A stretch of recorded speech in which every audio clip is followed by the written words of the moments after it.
Guys, আসসালামু আলাইকুম। কেমন আছেন সবাই? আমি ভালো আছি। তো আজকে আবার আমার পাখি নিয়ে এসে বললাম। হ্যাঁ, আমরা আরও দুইটা নতুন পাখি কিনলাম। এটা হচ্ছে এই ব্লুটা আর এই গ্রিনটা। তারপরে ওই যে ওখানে সাদা পাখি বসে আছে, এখানে ও ডিম পেড়েছে, বাচ্চা হয়েছে।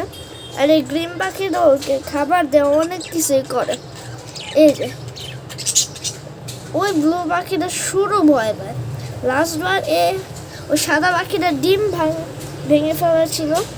তারপরে ও যেমন মারধর করেছিল, সেই সময়ের জন্য ওদের খাঁচা আলাদা করতে হলো আমার। তারপরে ও এখন আবার এর সাথে আসতে চায়।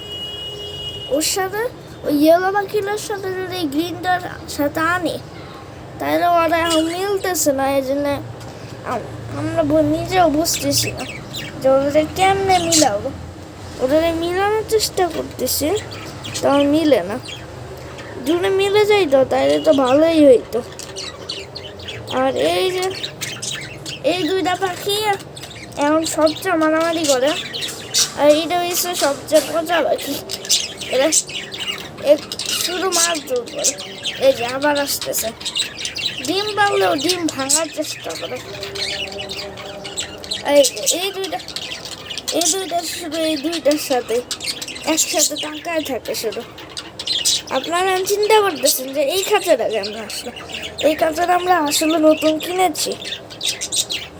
এই খাঁচাটা এখন নতুন কিনলাম কারণ এই পাখিটা শুধু মায়ের খাচ্ছিল। ওই যে দুজন আবার মারামারি করতে গেছে। ওই যে ওরা এত মারামারি করে। যেমন আপনাকে বলি, আপনাকে আমি ওই পাখিটা দেখাই।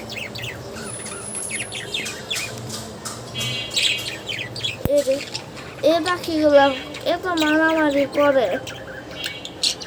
ওই যে সাদা পাখি বসে আছে কলসিতে, এদের পানি দেয়, পাখির খাবার দেয়। এটা হচ্ছে একটা লক। এই লকটা এখানে যদি লাগাই দেয় তাহলে এটা আর খুলেই না। আপনাদেরকে দেখাই আমি। আপনারা কি দেখতে চান?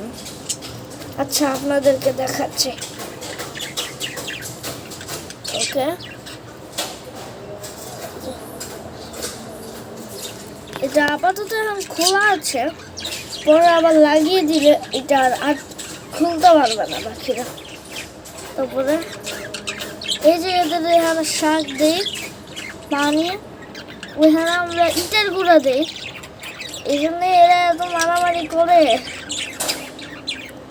তারপরে ওই যে এটা একটা লাঠি বানায় দিলাম আমরা। ওইখানে একটা সিঁড়ি কিনলাম, এরা ওইখানে দাঁড়ায়। কলসিটা আর মনে হয় 2-3 মাস পরে ডিম পারবে। তারপরে এই যে এরা ওইখানে বসে আছে, ও আপাতত একা। পরে ওকে চিন্তা করতেছে আলাদা করে দেবো। আলাদা করলে অলওয়েজ নতুন বার্ড আসবে। তো আজকের মতন এখানেই শেষ করে। আসসালামু আলাইকুম।